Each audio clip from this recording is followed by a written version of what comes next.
নিরামিষ পনিরের তেল ঝাল রেসিপি নিয়ে চলে এসেছি বাঙালিয়ানা জবার রান্নাঘরে।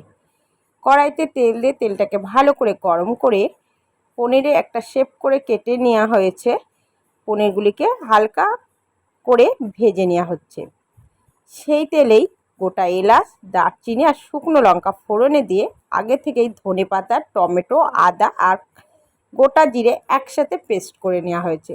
পেস্টটা দিয়ে স্বাদ মতো নুন, একটু হলুদ গুঁড়ো, সামান্য একটু চিনি আর গোলমরিচের গুঁড়ো দিয়ে মশলাটাকে খুব ভালো করে কষিয়ে নিতে হবে যতক্ষণ না মশলা দিয়ে তেল ছাড়ে।